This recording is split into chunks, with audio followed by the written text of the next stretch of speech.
내가 줄일 때에 너희가 먹을 것을 주었고 목마를 때에 마시게 하였고 나그네 되었을 때에 영접하였고 헐벗었을 때에 옷을 입혔고 병들었을 때에 돌보았고 옥에 갇혔을 때에 와서 보았느니라. 이에 의인들이 대답하여 이르되 주여 우리가 어느 때에 주께서 줄이신 것을 보고 음식을 대접하였으며 목마르신 것을 보고 마시게 하였나이까? 어느 때에 나그네 되신 것을 보고 영접하였으며 헐벗으신 것을 보고 옷 입혔나이까? 어느 때에 병 드신 것이나 옥에 갇히신 것을 보고 가서 배웠나이까 하리니 임금이 대답하여 이르시되 내가 진실로 너희에게 이르노니 너희가 여기 내 형제 중에 지극히 작은 자 하나에게 한 것이 곧 내게 한 것이니라 하시고. 무언가를 온전히 이해하려면요, 일부가 아니라 전체를 봐야 됩니다. 일부만 보는 것은요, 마치 장님이 코끼리 만지는 그런 격이 되죠. 장님 3명이 같은 코끼리를 만졌는데 한 사람이 코끼리는 기둥이다 그러니까 두 번째 사람이 아니야, 코끼리는 벽이야 그러니까 세 번째 사람이요, 둘 다 틀렸다, 코끼리는 밧줄이다 그러더랍니다. 네, 우화죠. 네, 뭐 셋 다 틀렸죠. 일부만 보고 결정하면요, 당연히 틀립니다. 뭐 반드시 틀립니다. 부모가 자식을 이해하지 못하는 것, 또 자식이 부모를 이해하지 못하는 것, 네, 등등, 또 가족이 가족을 서로 이해하지 못하는 것, 친구가 친구를 서로 이해하지 못하는 것, 그런 것은요 다 일부만 보기 때문에 그렇습니다. 네. 문제는 뭐 자기가 맞다고 부부만 알면서 자기가 맞다고 주장하고 나아가서 상대를 굴복시키려 하고 또 비난하고 뭐 그러는 게 사실은 문제죠. 네. 이 세상에 분쟁과 또 전쟁이 그치지 않는 이유라 그렇게 말할 수도 있습니다.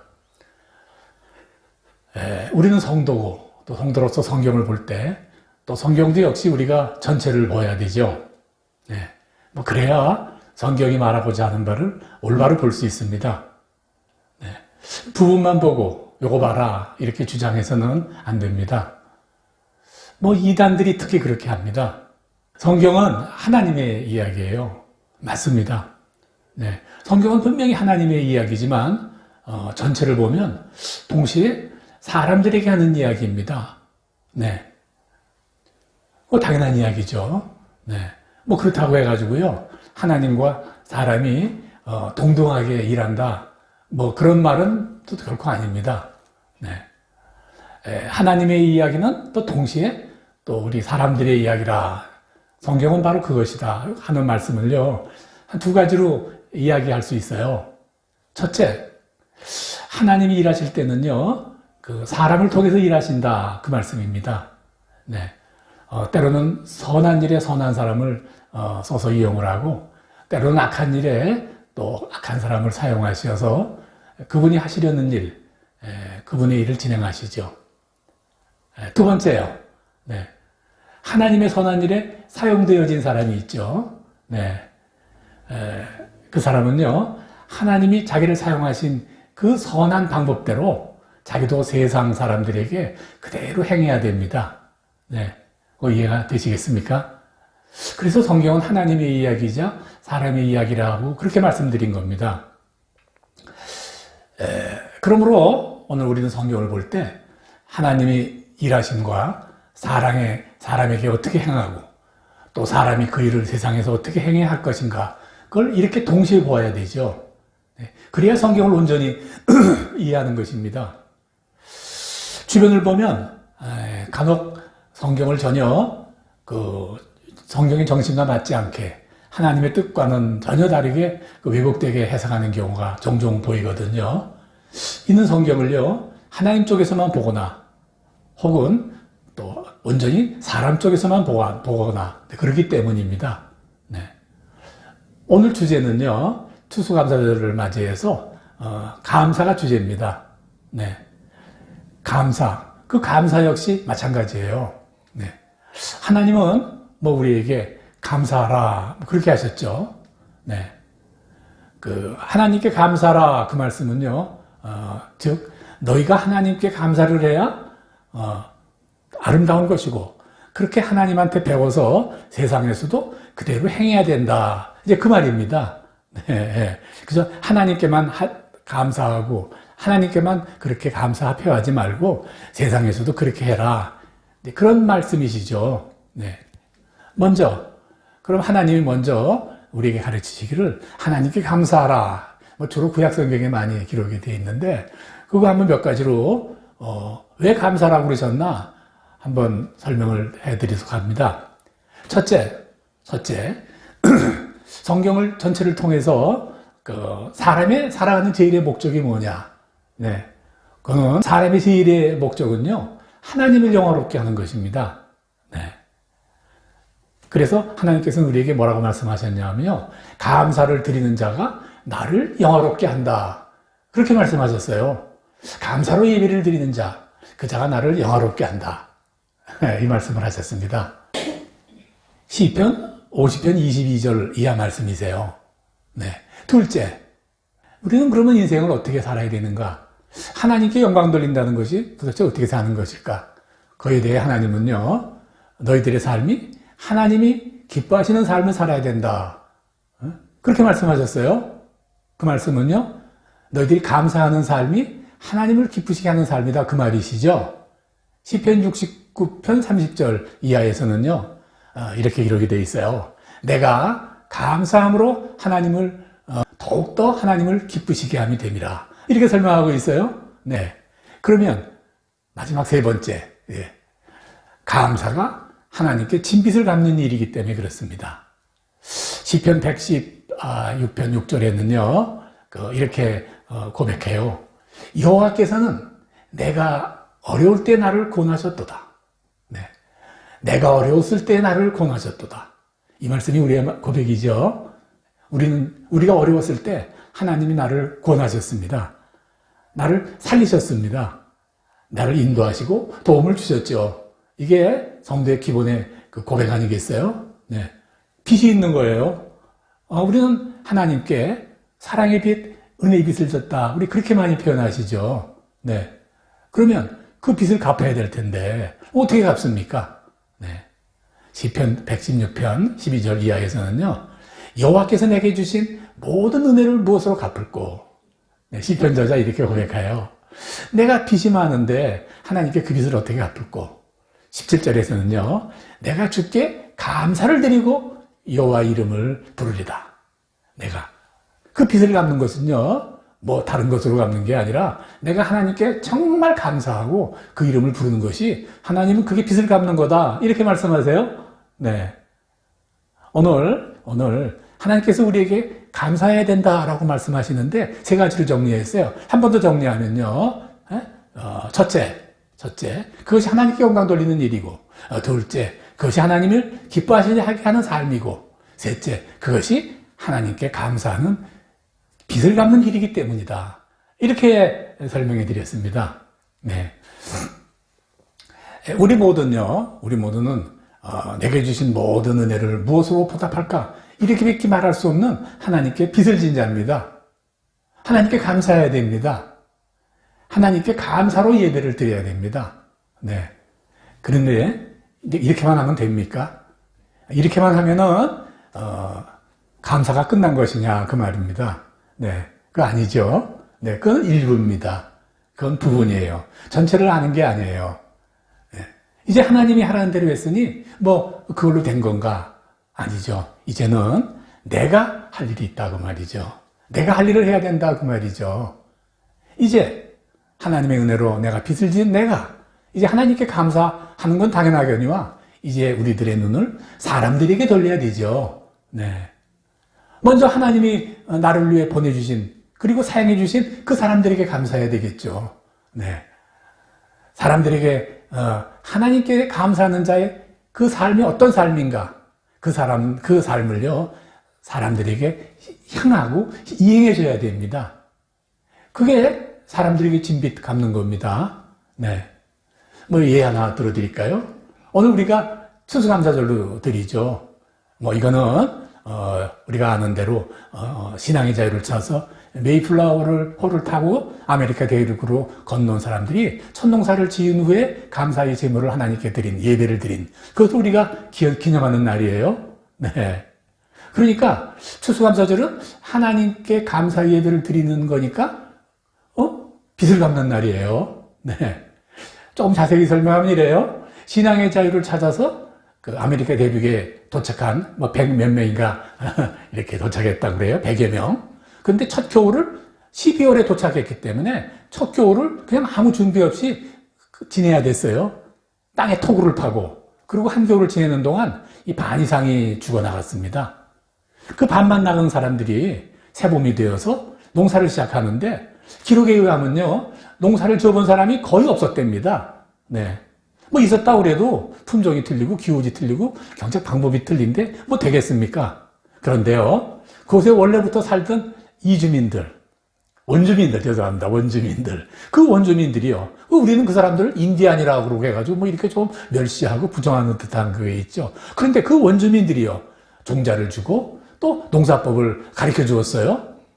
거꾸로 한번 생각해 봅시다. 만일 당시 아메리카 원주인들이요, 종자를 나누어 주고 그 토양에 맞는 또 농사 기법을 가르쳐 주지 않았다면요, 지금의 아메리카 대륙이 지금의 모습으로 있을 수 있을까요? 물론 하나님이 하시는 일이니까 그렇다 아니다 결정할 수 없지만 적어도 처음에 도착한 그 사람들은 거의 살아남지 못했을 것이라는 추측이 가능해요. 네. 첫해 가을 새 정착민들, 그 정착을 도와준 인디안들을요, 초대해가지고 추수한 작물과 또 칠면조를 서로 나눠 먹었다. 이것이 바로 우리가 말하는 추수감사절의 시작입니다. 참 감사할 일이죠. 하나님께 감사해야죠. 그걸로 끝입니까? 하나님, 이 새 곳에 와서 이렇게 잘해줘서 감사합니다. 그러면 끝난 일이냐 말이죠. 오늘 말하는 본문은 그게 아니라는 거예요. 그 인디안들에게 감사해야죠. 네. 안 그러면 어떻게 되나요? 뻔뻔한 사람들이죠.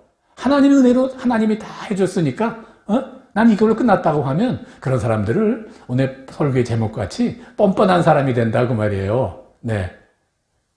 그렇게 되지 말아야 되죠. 본문 디모데전서 2장에서 이렇게 말씀하세요. 그러므로 내가 첫째로 권하노니 모든 사람을 위하여 간구와 기도와 도고와 감사를 하라. 그렇게 이렇게 돼 있어요. 네. 사람들에게 감사하라고 말이에요. 네. 또 한 사람, 말씀드려야 되겠네요. 바울 선생님이요. 빚이 많았어요. 빚이. 네. 무슨 빚이 있었을까요? 첫째, 아무래도 그 바울의 아버지에게 빚이 있지 않겠어요? 그 아버지는 무역업으로 큰 성공을 해서 로마의 시민권을 돈으로 사신 분이에요. 그 시골에 있는 그 다소라는 곳에서 그 공부하던 아들을요, 예루살렘까지 보내가지고 공부를 시켰어요. 네. 아버지에게 빚 있는 거 당연하지 않습니까? 네. 아버지가 돈만 많다고 이거 되는 일 아니잖아요? 또 두 번째, 누구에게 빚이 있을까? 네. 우리가 구약 성경을 우리가 구원의 시작이고 뿌리라 우리가 그렇게 말할 수 있는데, 구약을 온전히 이해하지 못한다면 신약 성경을 이해할 수 없는데, 바로 그 구약 성경을 율법을 잘 가르쳐 주신 그런 분이 있어요. 가말레일. 당시에 최고의 구약학자라고 그러죠. 네. 좋은 뿌리를 키울 수가 있었어요. 네. 구약을 잘 알면 바로 그리스도 예수의 오심을 잘 알 수가 있는 거예요. 가말리엘도 감사해야 될 뿐 아니겠어요? 빚이 있죠. 또 세 번째, 누구에게 빚이 있을까요? 스데반 집사님이 아닐까요? 스데반 집사님은요, 바울과 전혀 모르는 사이예요. 다만 바울과 그의 동료들에 의해서 붙잡혀서 죽음을 당하는 그 사형수와 또 그들을 체포한 그런 관계별일 뿐이죠. 바울 선생님이 우리 스데반 최초의 순교자 스데반 집사님이 죽을 때 그 옷을 맞는 일을 했다라고 성경에 표현되어 있는데, 그 멀리서 스데반의 순교하는 모습을 봤다라고 성경에 그렇게만 기록이 되어 있는데, 이건 분명히 지금으로 말하면 그저 참관인, 정부 참관인, 검찰이나 검사나 이런 역할이 아니겠습니까? 그때 스데반 집사님이 영원히 우리가 잊지 말아야 될 위대한 신앙 고백, 그 마지막으로 하셨잖아요. 네. 얼마나 위대한 말씀이십니까? 그 말씀을 바로 들었다 그렇게 돼 있어요. 네. 바울 선생님이 사울일 때 그 말씀을 드린 거예요. 남들은 그저 저 사람 죽을 때가 되니까 무슨 헛소리 하는구나 라고 말했을 거예요. 네. 그러나 바로 구약의 정통한 당시 최고의 구약학자인 가말리알 선생님에게 이 배운 바울은요, 저 사람이 하는 말이 맞다라는 생각을 그 마음에 먹었을 거예요. 네. 분명히 그렇습니까? 그렇지 않겠어요? 네. 한 번 제대로 본 적도 없지만 스테반 집사님에게 빚진 자라고 저는 분명히 믿습니다. 네. 한 그룹을 더 해야 되겠네요. 이건 그룹이에요. 네.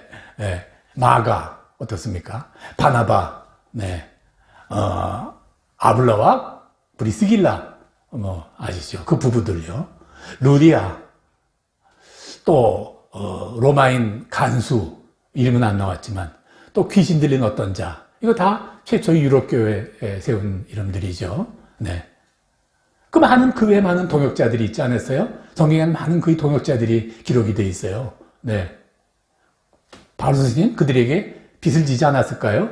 네. 바울을 인도해가지고요. 참 바울을 선한 일꾼으로 사용해서요. 정말 천국의 첫 번째 이름이 꼽힐 만큼 큰 일을 맡기셨어요. 그거 혼자 했나요?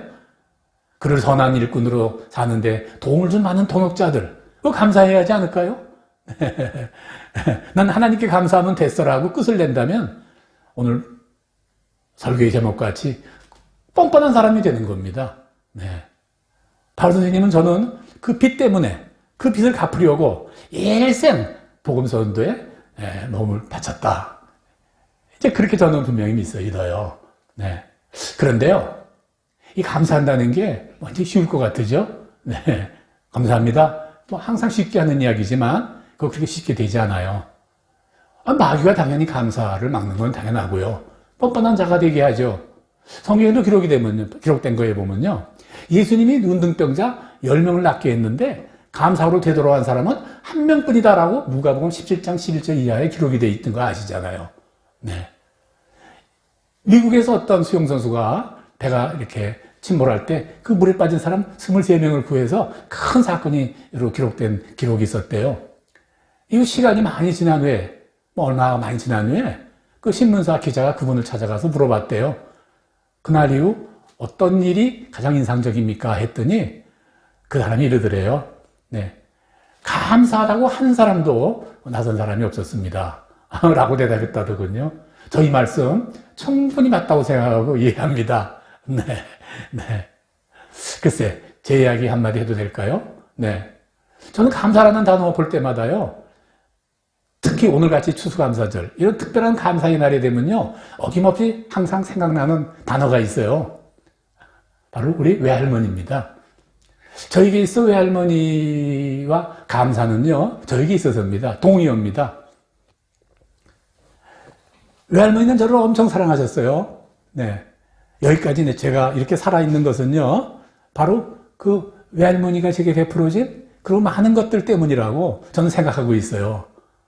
날이 가고 세월이 흘러서 제가 그 외할머니 나이가 되었는데도요, 그 외할머니 생각이 더 가슴이 더 커져나가고 있어요. 빚이죠. 네.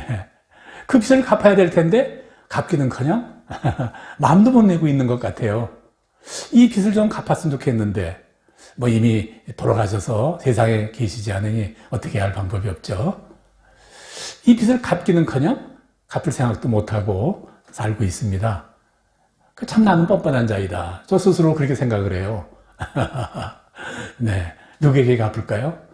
간혹 저에게도 지금 두 외손자가 있는데 이 아이들한테 한번 나중에 나이가 들었을 때 내가 우리 외할아버지한테 감사를 배웠다. 그러면 좋겠다. 그 둘에게만이라도 아무에게도 못하는데 이런 생각을 종종 갖기도 합니다.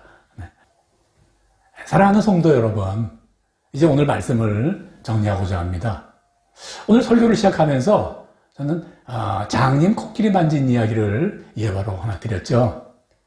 그렇게 예화를 드린 목적은요, 어떤 일이든지 전체를 보여야 하지 부분만 보고서 뭔가를 결정하면 틀린다. 네. 그 틀린 것을 막 강조하고 주장하면 안 된다. 불화가 난다. 제가 이렇게 말씀을 드렸습니다. 그래서요, 한 화가가 꽤 유명하신 분이라는데 얼마나 유명한지는 모르겠지만 이런 걸 제가 찾아봤어요. 이 장님 코끼리 만지기가 우화 그대로 한번 어떻게 되는가 하고 실험해 본 화가가 있었대요. 네, 33명의 시각장애 아이들, 아무것도 보지 못하는 시각장애 아이들을 데리고 한 동물원을 방문해 가지고요. 그저 코끼리에게 밥도 주고 또 타보기도 하고 코끼리 냄새 속에서 점심도 먹고 또 뭐 이렇게 코끼리의 여기저기를 만져보기도 하면 하루를 보냈답니다. 이제 그러고 나서 코끼리 모습이 어떠냐 너희들 생각하기에 하고 그림을 그려보라고 그랬대요. 33명이 그림을 그렸는데요. 한 명도 코끼리 모습을 그린 사람이 없었대요. 전혀 엉뚱한 모습을 그렸대요. 그런데요, 그 모습을 가지고 무슨 코끼리 전시회인가를 하나 이렇게 열었는데요. 그냥 보기에는 전혀 코끼리 모습이 아닌데 그 전시회를 구경 온 많은 사람들이요. 문에 들어서자마자 이것이 정말 코끼리 그림이 맞구나 뭐 그랬답니다. 아이들이 그린 그림 하나하나가 하나를 보면 절대 코끼리가 아닌데 그러나 처음 본 사람이 보니까 그것이 코끼리더라는 거예요. 네. 무슨 말이죠? 우리가 전체를 이해하려면 그 안에서 사는 겁니다. 생각하는 겁니다. 들어가는 겁니다. 네. 우리가 진정 감사를 알고 감사의 삶을 우리가 소원한다면 하나님 안에 들어가 바로 하나님 우리에게 주신 말씀, 하라는 기도, 그리고 그 하나님의 인도하심, 동행하심, 이거 매일매일 살아가야 된다. 그래야 우리가 하나님을 더 알을 수 있다. 그 말씀을 드리는 거죠. 네. 그러면 우리는요, 하나님이 우리에게 주신 감사를 누가 말하지 않더라도 저절로 알 수 있을 것이다. 실행할 수 있을 것이다. 그 말이죠. 감사를 삶 속에서 실행합시다. 행복은 감사하는 그때 그 장소에 있어요. 루터 선생님은요, 마귀시사만이 감사가 없다고 그러셨답니다. 네. 행복해서 감사하는 게 아니고 또 감사해서 행복한 거죠. 세르판테스라고 하는 유명한 소설가 아시죠? 돈키호테. 네. 가장 큰 죄는 교만이 아니고 배은망덕이라 그렇게 했대요. 배은망덕. 예, 감사 안 하는 자죠. 하나님으로 말씀 마칩니다. 하나님으로부터 그 빛을 사람들에게 잘 갚는 큰 은혜가 우리들에게 있기를 바랍니다. 항상 하나님께 동행하고 하나님과 함께 살아가는 그런 성도들의 모습이 되기를 주의 이름으로 간절히 축원합니다. 아멘.